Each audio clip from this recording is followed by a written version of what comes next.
Welcome to the Poetry Box Live and Happy New Year. So our final feature tonight is Marcia Loughran. Marcia is the author of My Mother Never Died Before, which took second place in the Poetry Chapbook Prize for 2020. Contest judge Amy Miller said about her manuscript, "My Mother Never Died Before is a joyful read, full of surprises. The poet shows her versatility and variety while bringing a welcome dose of humor to this collection, which is hard to pull off in a collection about death." Marcia's work has appeared in the New York Times, Verdad, Spoon River Poetry Review, and elsewhere. Her first chapbook, Still Life with Weather, won the 2016 WaterSedge Poetry Chapbook Prize. She reads her work in various bars, bookstores, and black box theaters in New York City and the Catskills, and is a regular at the Irish American Writers and Artists Salons. Marcia is a nurse practitioner and lives in Queens, New York. It is my pleasure to welcome Marcia Loughran.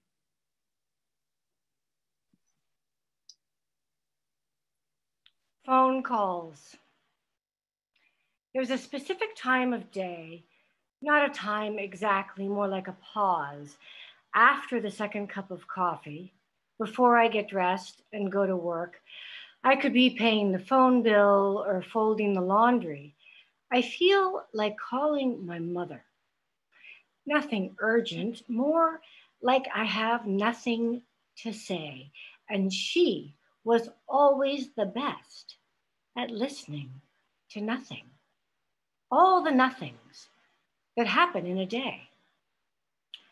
As it happens, today I have a story she would have liked to hear about my friend who was biking home up Madison Avenue, crossed 41st Street, and woke up surrounded by EMTs. No idea what happened, no memory of the people who helped.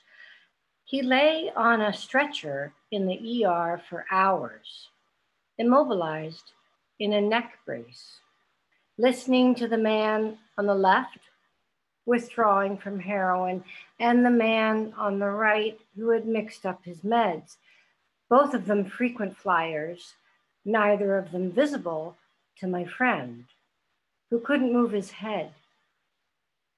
Other than 12 staples in his skull and an overwhelming desire to nap, he's okay. What I wanted to tell my mother was how I laughed out loud at the image of my friend in a neck brace, because neck braces are funny. Just to see what she would say. Am I a bad person to laugh at this story? Laugh out loud in relief? I think she'd be just as relieved. She likes this friend, and so pleased at further evidence of miracles. The fact that I'm not sad. I can't tell this story to my mother. Another more minor miracle. It's hard to laugh and be sad at the same time, like trying to keep your eyes open when you sneeze. Not sad for that brief moment. And how can anyone be sad when my friend didn't die there at 41st and Madison, didn't ruin everybody's Thanksgiving, and can call me up and tell me all about it?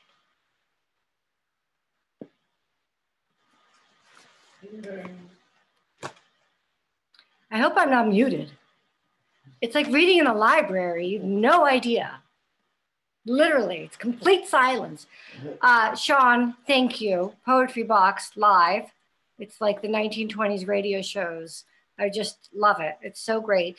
My fellow readers, Kathy and Pasquale, I can't wait for the question and answer when this is over and we can actually find out how to pronounce Oregon, because Kathy's from Oregon, and Shawn's from Oregon, Poetry Box is Oregon. And then we can just all feel better because everybody knows how to say Kansas. Pasquale's from Kansas. And thanks for everybody for coming and tuning in. medium.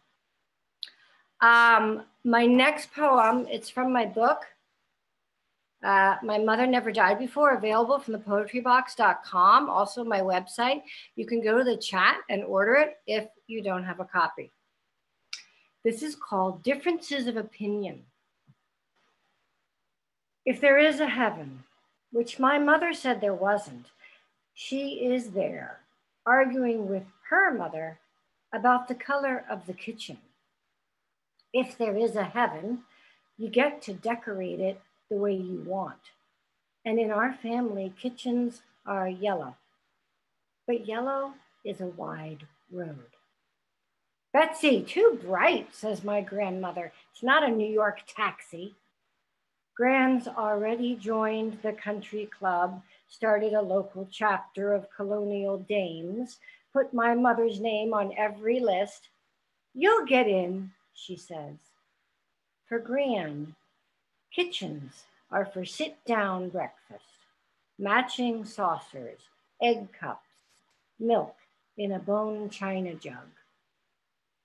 Her yellow, a watery winter sunlight, squinty with the memory of warmth.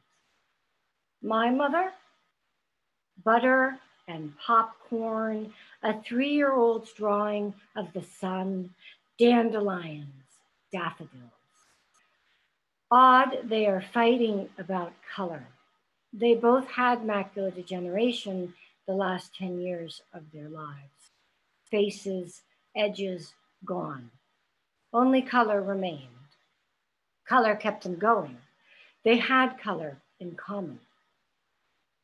Because it is heaven and harmony required, they take turns, clambering up the ladder in angelic white overalls, splattered with a rainbow of corn, sunflower, lemon, butterscotch, bumblebee, chamomile, and Chardonnay, painting and repainting each other's walls.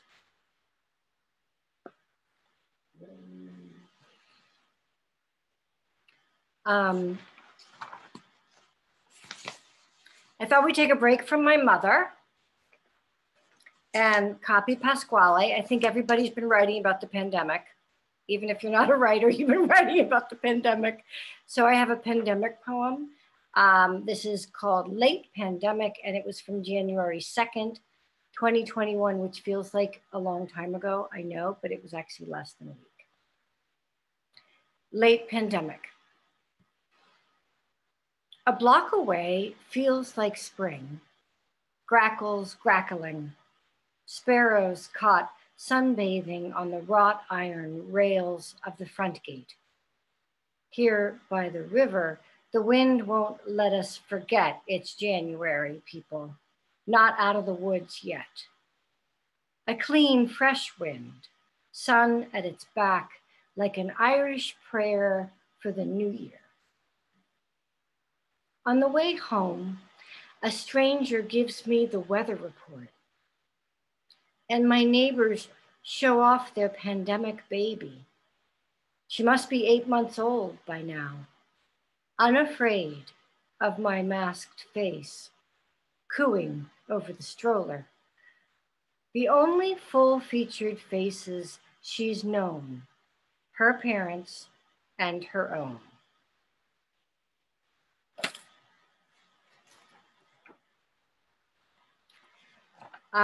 Before I close, I will do the title poem from My Mother Never Died Before, available at poetrybox.com. I just want to point out the beautiful cover. The illustration was done by JoJo Sanders of Sebastopol, California, who happens to be one of my very, very talented nieces and nephews. She's my niece. Genius. I don't know if you can see it, but it's gorgeous, gorgeous. You can buy it just for the cover. I want to thank Amy Miller, who's a brilliant poet and has a really fun blog. She was the judge for our chapbook, for the chapbook contest, and a generous one. And thank you, Shawn, of course, for being our DJ and our guiding spirit. thank you everybody for putting up with this weird, quiet room. I'm just so glad you're all here. All right, you ready? My mother never died before. It's called this because it's what I kept thinking after she died. Like, I don't know, what are we supposed to do? You call a priest, you call it. It was very confusing. It was a very confusing time. So this is what I kept thinking. My mother never died before. Anyway, it's been 3 weeks since my mother died. And I'm starting to forget, not her, to forget each crazy mini moment since. How the EMT got on the phone with me. It's what we all want, our own bed, our own pajamas. How the next day, Kevin from the funeral home pronounced pajamas the way they do in the Midwest. She'll be dressed in a new set of pajamas. He is from Ohio, although a different part than my mother. Just being from Ohio felt like a miracle to us as we stood in the parlor of Gromer's Sons, which incidentally did Presidents Taft, Roosevelt, JFK.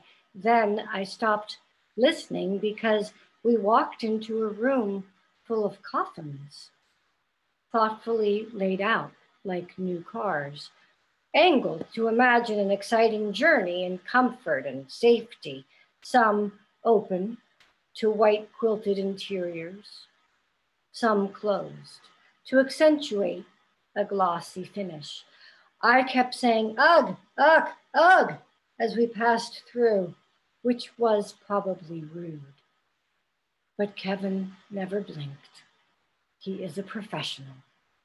And when my brother and I squabbled, you could tell Kevin had a sister somewhere, maybe in Ohio, he would squabble with too.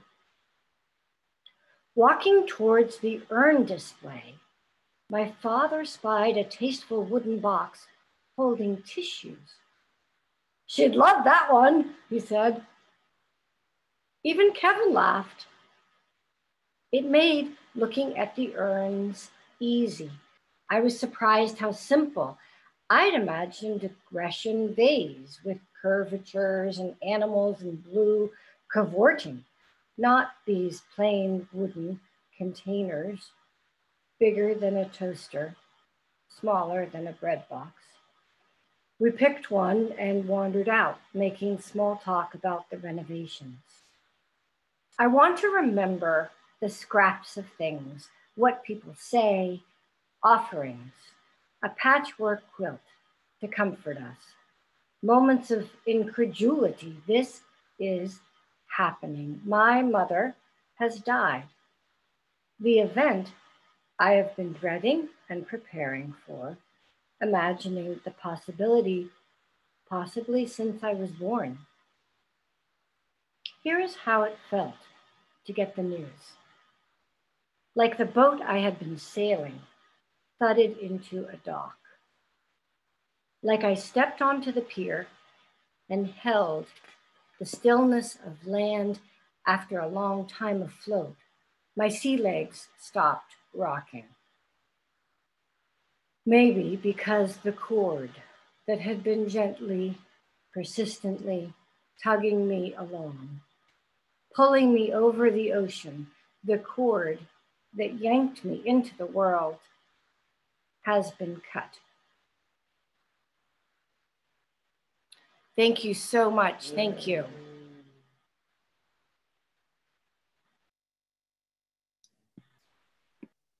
Okay, Marcia, now I'm crying. I spent most of your reading laughing and I wanted to say thank God for Kevin at the funeral home. And I could really relate to the yellow poem. We had a yellow kitchen when I was growing up. And my mom, we were gonna paint the house a new shade of yellow.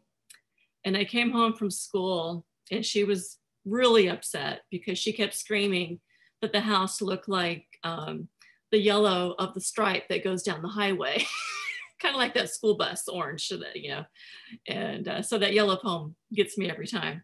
But gosh, that was beautiful, beautiful, and something that we all dread and have to go through. And I haven't been through it yet, but I went through it with my dad, and that was hard enough. So thank you for having the courage to write that. And yeah, thank you.